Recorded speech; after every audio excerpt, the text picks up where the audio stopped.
inside this thing, you know, we might pop in a little bit and try it out. But anyway, it's good that we can have this time together.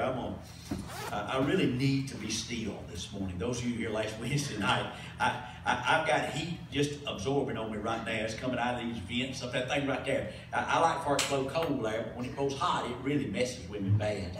And I really need to stay still, because if I don't, I'm liable to get a little hotter than I want to get. And next thing you know, I'll be coughing up a storm. That'd be bad right now. I don't do that. Okay, so I'm gonna behave today. And my wife said it's impossible, but that's okay. And you know, it's anyway. I'll tell you a little something about her toward the end of this thing, and it'll be a fun time. Well, if you've got your Bibles, you know we're right back to where we were. Hard to believe, but 11 weeks, almost hand running, we dealt with Nehemiah. And we dealt with what leadership ought to look like, the need of leadership today. And of course, the entire series that we've been preaching is one brick at a time, building champions for life. And quite obviously, in this day and age, we need that kind of character, where we have real godly men, women, leaders that are really step up to the plate. Nehemiah was no different. Nehemiah was that kind of guy that really gave us, if you will, a picture of what it ought to look like to be a godly leader. Now that came with a price. He had some troublesome times. He had some difficulty. Everybody didn't like him because of the beautification project in Jerusalem. Everybody wasn't thrilled about that process. The place, as you know and I know, had laid in ruins. The people that were there were a small band of folk that were his kinfolks that just really were in dire straits. And because of those dire straits, Nehemiah became very compassionate and driven, if you will, to go back 800 miles from Susha, from being the cupbearer. And you know his different titles. As we was introduced to us, he was in a kingdom that he was not reared for. He had been taking captivity, and the king had found him out and found that he'd make a good cupbearer, which basically was a sophisticated way of saying that old Nehemiah was the food tester and the drink tester for the king to keep him from dying. And in case somebody tried to poison him, Nehemiah was the first line of defense. And so we found him in those capacities. Then we found him as construction engineer, having to go back to an area that desperately needed rebuilding. Desperately. I mean, it was in complete shambles. Gates burned down. So they had to assemble a workforce unbelievable. They had to have masons. They had to have general carpenters. They had to have blacksmiths. They had to have incredible, strong, general workers that would just get in there and work.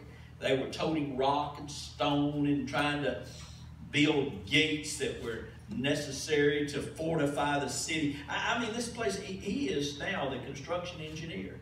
And then we come to a new phase in Nehemiah's life. He is about to transition again and take on a new role. And that being one of making decisions that would politically affect the community. He was going to have to be now the leader that would make those wise decisions that would be in best interest of everybody, so that the people in Jerusalem would have a good, solid political standing.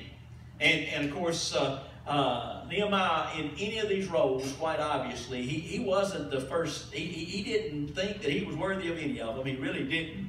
It was just that God had laid it upon his heart to embrace that process. And so we have made it now all the way to the 6th chapter of Nehemiah. Can you believe that? The 6th chapter. And we come to this 12th message in this series entitled The Rumor Mill. Man, that sounds like us. That sounds like our communities. The rumor mill. You know nothing like that ever gets started over in East Lawrence. You know nothing like that ever gets started over in Wolf Springs. No rumors ever get out and begin.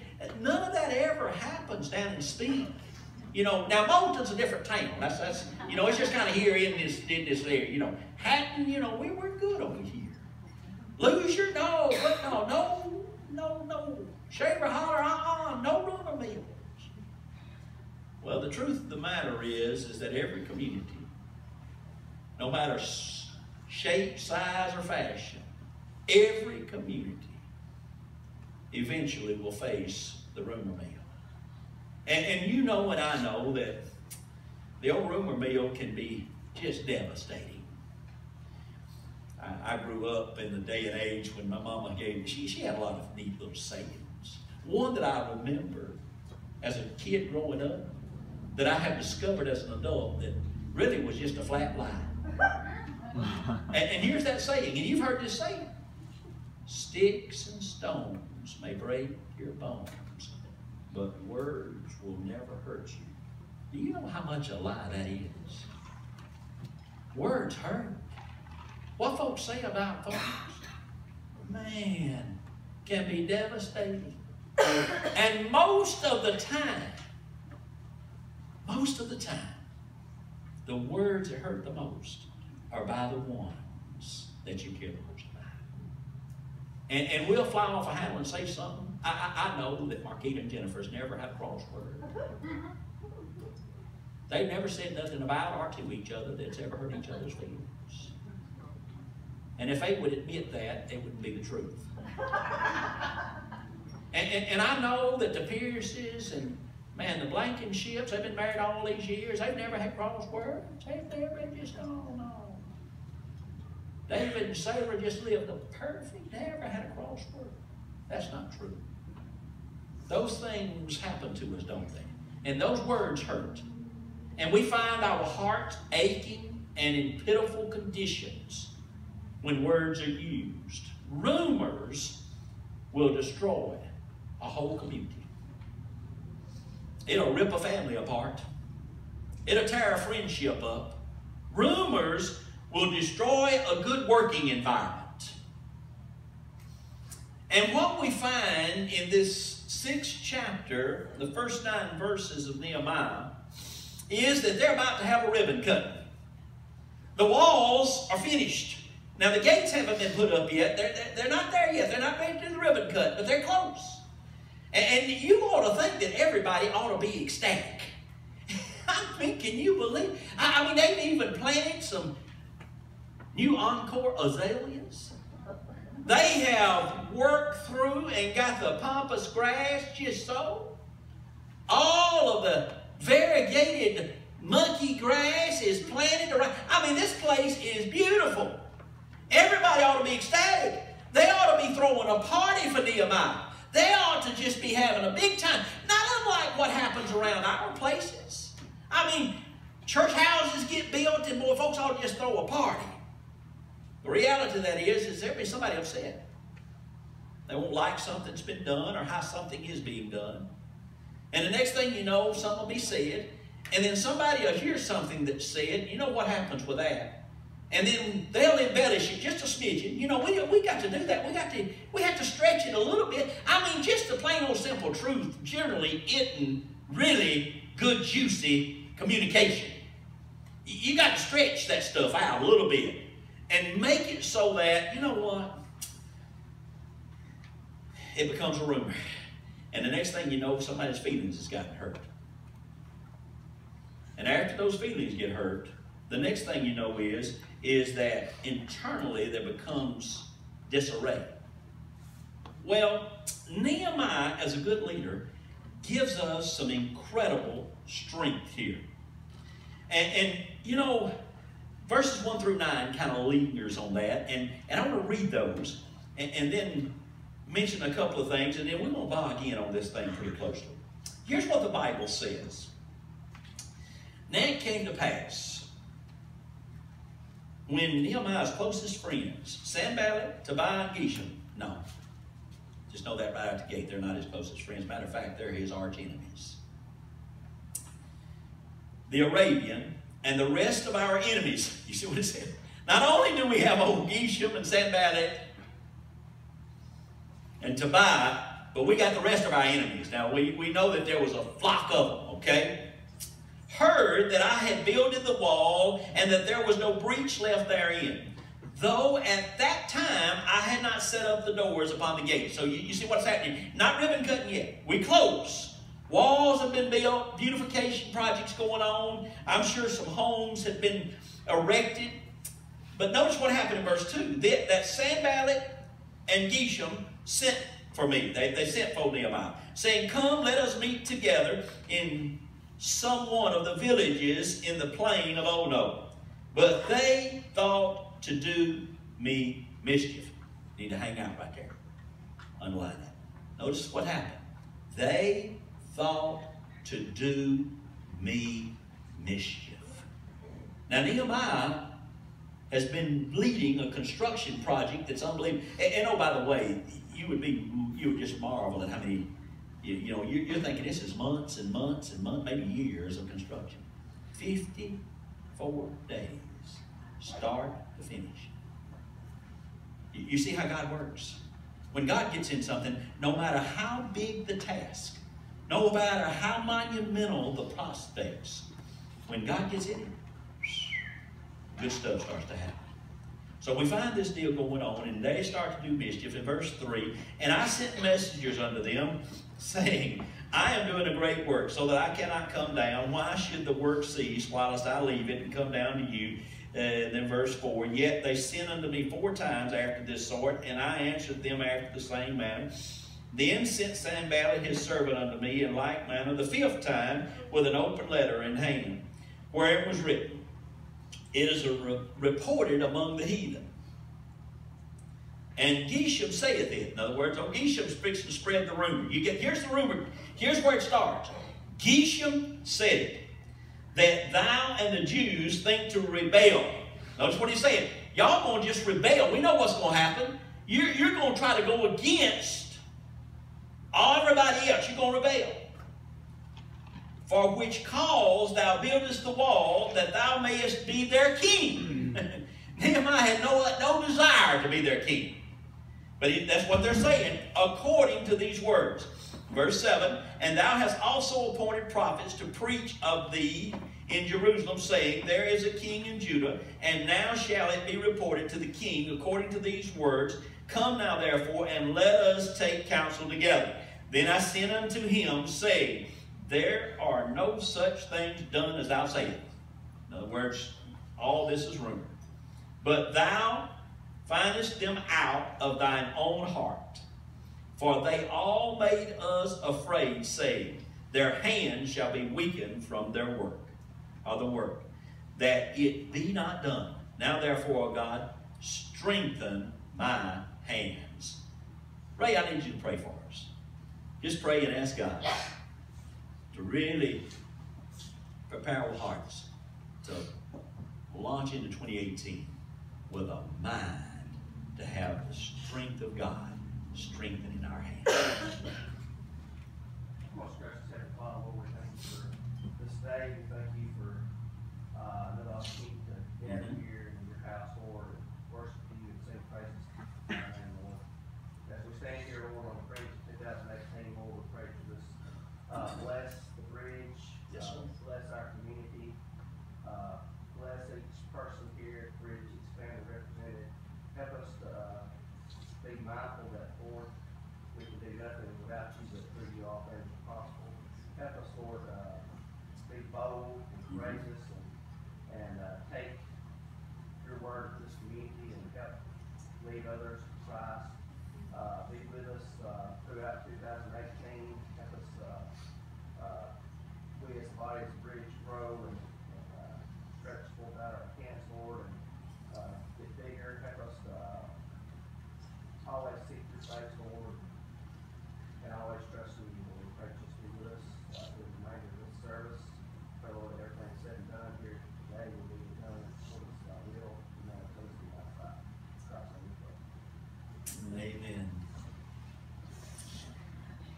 If my memory serves me correct, and some of y'all may have to help me with this, in the early 70s, There was a guy by the name of George Allen. George Allen became the head football coach of the Washington Redskins. And he made some bold predictions. In those first couple of years, he said he was going to restore prominence to the Redskins. But a lot of folks went to Washington, D.C. and made those kind of bold predictions. Well, the first year, old George Allen is head coach of the Washington Redskins. They had a great preseason, went undefeated through it. Folks thought, man, woo, this is awesome. This is unbelievable. First 4 or 5 games, they beat everybody they played. And everybody got to thinking, because George Allen had said that they would win the Super Bowl by his second season there. I mean, it was prediction. He was bold and making an incredible amount of predictions. And after about the 4th regular season game, and them whipping everybody, they lost a game, and then they lost another game, then they lost another game, then they lost about 5 in a row. and he had a quarterback by that time, at that time, and you know, in that day and age, listen, it was nothing uncommon. I mean, these guys making $4,000 or $5,000 a year, okay? They were playing just for the sake of playing football, and they were enjoying what they were doing, playing the game. And they weren't like these free agents today that signing multi-million-dollar contracts. No. Most of them had to have 2 or 3 jobs just to eat. And they had an old boy that was quarterback there by the name of Sonny Jurgensen. You remember old Sonny Jurgensen? And if you remember anything about that old cat, he's probably one of the most colorful quarterbacks. You young bucks need to get on that Google and Google that thing this afternoon and look up on Sonny Jurgensen. He was one of the most colorful quarterbacks. I mean, just talented cat. Unbelievable. And when they started to lose, you know, during the time they were winning, everybody, man, woo! Man, George Allen's the best thing since they'd ever hit the state. I mean, it's unbelievable. And then they started to lose, and all of a sudden, old George Allen started putting a little blame on somebody else. He started pointing the finger, and he started blaming old Sonny Jurgensen for some of them losses that he was taking. And after the process unfolded, there was a reporter or 2 that was in the locker room after they'd done lost about 5 in a row. And one of the old reporters eased over there to Sonny Jurgensen's locker. He'd finished showering, he'd get dressed, fixing to leave. He said, Sonny, you're probably about tired of us writing all these negative things about you, aren't you? And the story says that old Sonny turned around there and grinned at him with his toothless grin. And said, why, no. Said, I learned a long time ago, you're either in the penthouse or the outhouse. One of the two. You're generally nowhere in between. And the reality of that is that story is that real leaders understand that. That there's not a real in-between process. You're generally either up here or down here. And Nehemiah, in this 9 verses of Scripture, gives us a clear picture of how to deal with this rumor mill. How to understand it, know that it's going to take place, know that it's going to happen. And if you're involved in a church, I got news for you. You're either in a rumor mill, just come out of a rumor mill, or you're headed for a rumor mill. It's just the nature of what happens. Because folks, and it doesn't really matter size. It really don't. You can be really small or really big. It just happens. And eventually, it'll work its way back around. I mean, who in the world would be upset that last year that we stirred those baptismal waters as many times as we did? Who would have been upset that Malia said, you know what, I need to be baptized? Who would have ever thought that anybody would be negative about any of that kind of thing? But you know they weren't. Right here at the bridge. Oh, you're just Josh and me, preacher. I wish I was. That's why when I read texts like this, it encourages me, because if we will deal with it, it'll help all of us really understand how to deal with rumors. and when they come about. And here's what he said. A rumor is declared. If you're a note taker, here's kind of the lead statement. A rumor is declared, first of all, by not being identifiable. Verse 6. You want to look at it with me. I want you to notice what happened. And here's the first thing. Notice what it comes about. Here's what it says in the first part of verse 6. You got that up there. And it was written, and here it is. It is reported among the nations. Stop there. What's being reported among nations? Does it give you details? No. Something is being reported among nations. The reality of what is taking place is that by it not being identifiable, the rumor can spread like wildfire. In other words, the nations is doing it. And it does go on and say, Geshem also says it. But the reality of it is that where it started, nobody knows. It just started. And it was reported that all these folks dealt with. Nehemiah had to face that type of thing. Here's a good guy doing a good deed basically because of the fact he is a good person. And now, amongst all these folks that he has helped somehow or another mold together, work together, bargain together, there's folks that are saying bad things. It's not undifferent than what happens at the firehouse. That thing can go through one over at Muscle Shoals, next thing you know it's over in the other. Next thing you sign out there, next thing you know it works its way all the way across that stinking river. How does it do that? How does it get across that river? That river ought to cut it off. It ought to stop it. The river is wide. But guess what? Rumors make their way across that. Same thing happens, and something will go on at Helen Keller. Guess what? Next thing you know, ECM's got some of that same stuff. They ain't nobody at ECM even know what happened over there at Helen Keller. But guess what? The same thing happens in Decatur and Parkway. That same thing. You understand what I'm saying? Same thing can go on at GE and then move from G all the way out to BP. How does that happen? It happens because it's an unidentifiable source. And folks keep punching it and nudging at it. And nobody wants to take claim a hold of it. Who would want to say anything negative about a guy that helped rebuild an entire community? But oh, did they? Yeah. Why? Because when you serve the Lord and take a stand for the Lord and do the Lord's work, the enemy, our arch enemy, Satan himself, tries his best to stir the pot from within. And if he can stir it from within, guess what? The folks on the outside see it, and then they say, well, that must just be a joke. You know how you started here. You know what took place. And was it a terrible... I mean, folks just want to sing music. Folks wanted to enjoy themselves. Folks wanted to be able to worship God, not have any hindrances in that worship.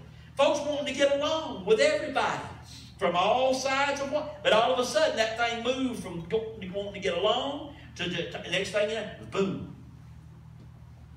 And then next thing you know, you're trying to figure out, well, what we're going to do here.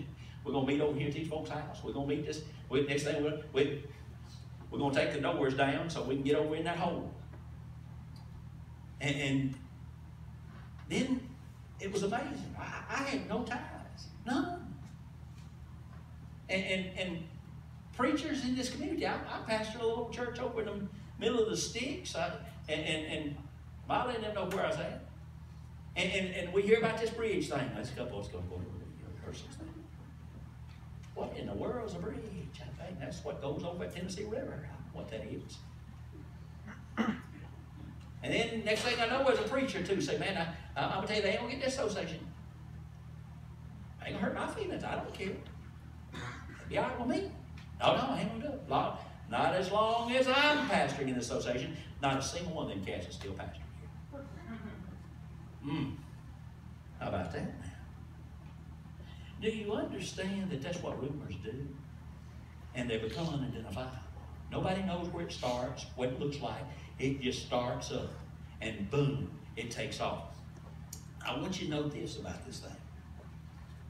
You see, man, A rumor is declared by it not being identifiable, but not only that, by its exaggeration and inaccuracy. That's how a rumor is declared by its exaggeration and its inaccuracy. And you say, how that? Where does it say that? What is it? What in the world is it? And notice what happened. Here's the exaggeration of it. Notice what it said. It is reported among the nations. What is it? An unidentifiable truth. It's not true. We know what they're wanting to say. Number one, you're rebelling as a people. If you're rebuilding this city, you're beautifying the town, you're cleaning it up, you're making it safe for folks to pass in, you're building a wall up to fortify it to keep enemies from destroying and beating and battering and beating anything, that you know that there's an ulterior motive behind that. That ulterior motive has to be that you're wanting to rebel against the other groups of folks. And number two, Nehemiah has an ulterior motive. He wants to be king. It's got to be that way. There's no other explanation. You can't explain it no other way.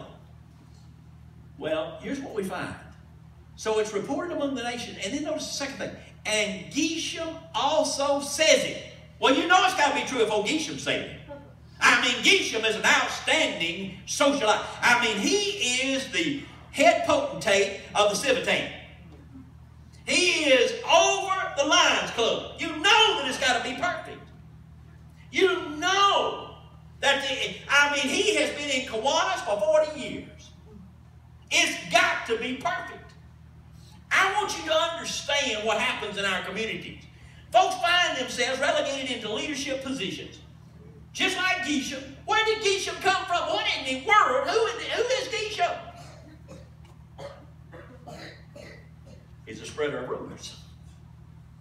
He is an agitator. He is one that wants to stir up a ruckus. And so we find that this guy, Geshem, is one that is exaggerating the truth. And not only is he exaggerating the truth, he is spouting a bunch of inaccuracies. So you've got this rumor, not sure where it really began. Now we've got this community leader that folks, know his name, Geshem. He's out spouting off exaggerations and inaccuracies. And because of that, one person is taking it on the chin. Now, I don't know about y'all, but if I'd been Nehemiah, I'd probably said, well, if they don't appreciate me no more than that, I'm just going to get my stuff and go back 800 miles again and take care of the old king. Got a warm bed. Got plenty of clean water. Got some of the best food on the planet. I get to taste all the best food. I don't have to eat what the commoners eat. I eat that high dollar stuff. And I eat filet mignon. Okay, they over there trying to cut a piece of bologna. You see, I don't know about y'all, but I probably had that kind of mindset. I probably said that. Man, I've done had enough of this. There's enough of this stuff going on. I don't want no more of it. Real leaders have to discipline themselves. And in church especially, leadership has to discipline itself so much so that when one of those negative comments come, they don't abandon ship. Do you know what the average stay in Southern Baptist Church is for pastors today? I want you to think about this now. 18 months. That's the average stay. Now, there's been a few that stayed a few more years than that, quite obviously. There's been some that stayed a long time. But your average church has about an 18-month lifespan. That's about it. Why does that happen? Why does that take place? Why does that have to happen? Because most guys don't understand that being real leaders means that you just got to simply endure some of the things that comes your way, and you know you had nothing to do with it, but you don't need to rear up and be ugly to folks and say that, hey, you just got to deal with those kinds of situations. Just handle them and keep loving folks. Another one of those little old sayings Mama had. You can attract a whole lot more flies with sugar than you can with bitter persimmon juice. I'm telling you, you can be a lot. And the Bible says, if you want to really get under a person's skin, just keep heaping coals on them of love. Just keep loving them in spite of their old meanness and cantankerousness. Just love them anyway. And the neatest things happen when you do that. Churches have got to be that way. I'm telling you, 2018, you're going to hear about things happening in churches everywhere. Probably some in our own communities. Don't fall prey to the rumor mills that go on around those places. Just allow God to use you to be a loving vessel and to care about folk. And especially here at the bridge. 2018 needs to be that kind of year where you love one another, help each other, face the difficulties that you face, continue to have a mindset of caring about people, making sure that you do what you can to pray and love on young folk. Make sure you and I engage in processing to help develop a concept that our children will always have a place they want to come and hang out and play. I mean, spring's coming. I realize it's going to be cold this week, okay? But spring's coming. And I don't know about you, but man, my vision is that all that equipment sitting up outside that hill don't need to be laid up there in the springtime. It needs to be erected. Why? These children need a place to play. I mean, I want to play hard. Man, when they get through coming to church, y'all have to go home and have them little dirt bracelets around their little wrists where they got that stuff cakered up in there. Y'all know what I'm talking about. I mean, I'm a little fat fella. I had them little old rollers in there. And that, man alive, I play hard. That stuff get all in there. Man, you want our children to play that way? Why? Because they get along. Now, they're going to have some scuffles too now. You know that. They're going to have some scuffles. Now, someone's going to get to know them, buddy. Don't get mad when that happens. I mean, that's going to happen. You realize that children are children. They don't get all tore up because yours get scraped up a little bit. I mean, that's just natural children. And these young people, I wish that they never would have a bad thing to say about each other, but I'll tell you now, sooner or later, they're going to say something bad. And it's going to hurt the stinking feelings. And you got to love them when that happens. You got to put your arm around them, care about them. Nehemiah said, hey, if we're going to build the kind of wall that's going to take the hits, folks, not sure where they're going to come from, not sure who's going to start them. And Ogisha might be a lead ringleader. You and I got to be prepared to deal with it in an incredible way. So we find here that man, a rumor is declared by its design to hurt. You know what I mean? Designed to hurt. Here's what it is, verse 2. Notice what it says. Flip there, Mike. There it is. Sanballat, ye should send to me, saying, come, let us meet together. Man, heck of a friend in the plain of Ono. Notice what they intended to do. Did they intend to love on him and take care of him and have a good time with him? No. But they intended to do me harm. And he knew that. Nehemiah was insightful that way. Nehemiah was able to see through it. He saw through the whole process. And on Nehemiah, I can just hear him now. He said, oh no, oh no. He said, I'm not going down to, oh no. Oh no, I'm not going down there. Not going to happen.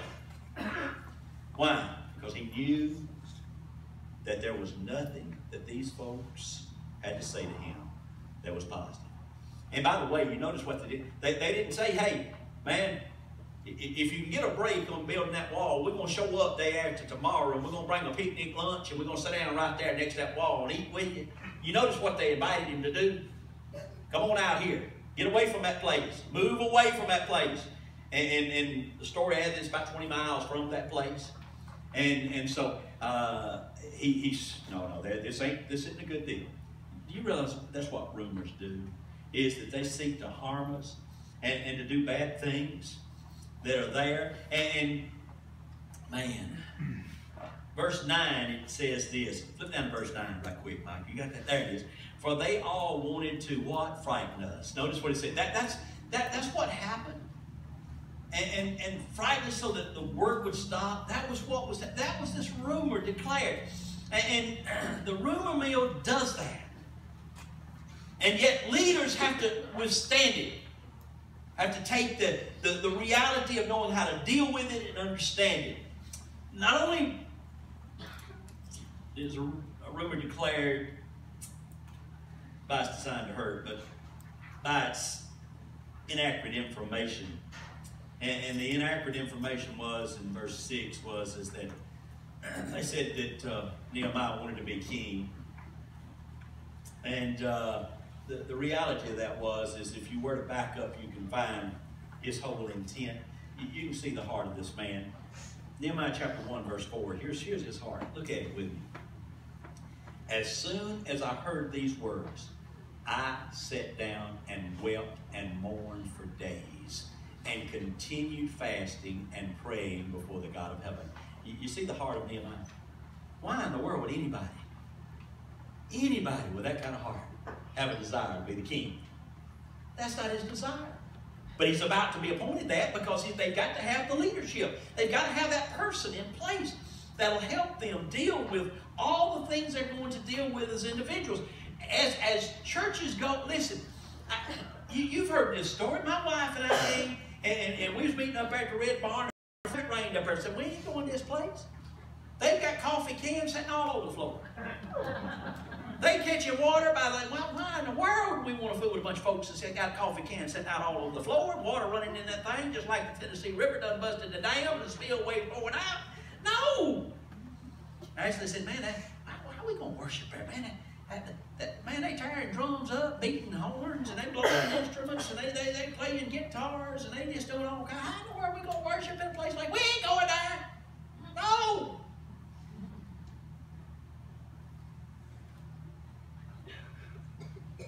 But you know God had a different plan. And to be very honest with you, I'm thankful that he had a different plan because now my wife's got a church home. Amen. And she loves this place. And quite obviously, it's not about the building or the walls. It's about the makeup of the body.